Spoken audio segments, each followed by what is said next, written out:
1526 খ্রিস্টাব্দে পানিপথের প্রথম যুদ্ধে বাবর দিল্লির সম্রাট ইব্রাহিম লোদিকে পরাজিত করে দিল্লির সিংহাসন লাভ করেন।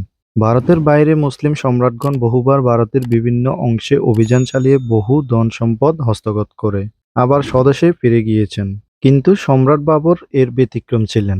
তার মধ্যে স্বদেশ প্রত্যাবর্তনের কোনো লক্ষণ দেখা গেল না।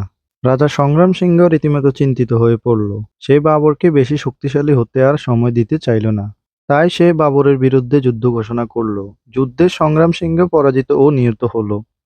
ফলে বাবর আরও শক্তিশালী হলেন। এদিকে পরাজয়ের গ্লানিতে ক্ষুব্ধ হয়ে রাজপুতদের মধ্য থেকে এক যুবক মনে করল, বাবরকে সরাসরি যুদ্ধে পরাজিত করা যাবে না। তাই ছদ্মবেশ ধারণ করে তার প্রাণ সংহার করতে হবে। যুবক বাবরের রক্তে জন্মভূমিতে পরাজয়ের গ্লানি মুছে ফেলতে চাইল। তাই সে বাবরের সন্ধানে ছুরিসহ ছদ্মবেশে দিল্লির রাজপথে ঘুরে বেড়াতে লাগল। বাবরকে ছুরিকাঘাতে নিহত করাই তার একমাত্র পণ। একদিন সে দিল্লির রাজপথে ঘুরে বেড়াচ্ছে। এমন সময় দেখতে পেল জনগণ রাজপথ ছেড়ে এদিক ওদিক ছোটাছুটি করছে। রাজপথে পাগলা হাতি ছুটে চলছে। সবাই হায় হায় করে বলতে লাগলো যে তারই ভয়ে জনগণের এই ছোটাছুটি। এদিকে পথে একটি শিশু পড়ে আছে। ভয়ে কেউ শিশুটিকে উদ্ধার করতে এগোচ্ছে না। শিশুটি হাতির পদতলে পিষ্ট হয়ে মারা যাবে। কে একজন শিশুটির দিকে এগিয়ে যাচ্ছিল, কিন্তু তাকে নিরস্ত্র করা হলো। বলা হলো, অচ্যুত মেথরের ছেলেকে ছুঁয়ো না। এমন সময় জনতার বহুভেদ করে কে? একজন সাহসী ব্যক্তি দ্রুত গতিতে শিশুটিকে উঠিয়ে জনতার কাতারে মিশে গেলেন। হাতিটিও হুঙ্কার করতে করতে চলে গেল। পরে জানা গেল সেই সাহসী ব্যক্তি ছিলেন স্বয়ং সম্রাট বাবর। শশককে এ দৃশ্য দেখে যুবকটি ভাবান্তর হলো। যুবকটি তৎক্ষণাৎ তার সিদ্ধান্ত পরিবর্তন করে স্থির করলো যে উদ্ধারকর্তাকেও সে চিনতে পারল। তিনি সে ব্যক্তি যার প্রাণ সংহার করতে সে প্রতিজ্ঞাবদ্ধ।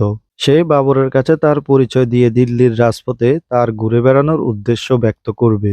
পরিণাম যাই হোক, তাতে তার কিছু যায় আসে না। তাই সে ধীরপদে বাবরের সামনে এলো এবং লুক্কায়িত ছুরি বের করে বাবরের সামনে রাখলো। অতঃপর বলল, এই ছুরির আঘাতে আমি আপনার প্রাণনাশ করতে চেয়েছিলাম। আপনার মহত্ব আমাকে মুগ্ধ করেছে। আমি উপলব্ধি করলাম, প্রাণনাশের চেয়ে প্রাণ রক্ষা করাই মহৎ কাজ।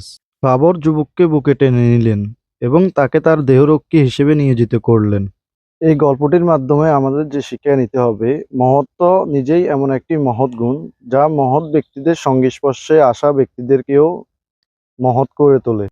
এই গল্পটি থেকে আমাদের আরো শিক্ষা নেওয়া উচিত, যে কোনো ব্যক্তিকে পরিপূর্ণভাবে না জেনে তাকে নিয়ে মন্তব্য করাটা আসলে ঠিক না। সম্রাট বাবরের পরিপূর্ণ ব্যক্তিত্ব না দেখেই যুবকটি তাকে হত্যা করার জন্য হুন্মে হয়ে ঘুরল। যখন সে দেখলো সম্রাট বাবর আসলে কেমন ব্যক্তি, তখন যুবকটি নিজেই তাকে হত্যা করার জন্য অনুশোচিত হলো এবং অবশেষে তার কাছে ক্ষমা চেয়ে তার দেহরক্ষী হিসেবে হলো।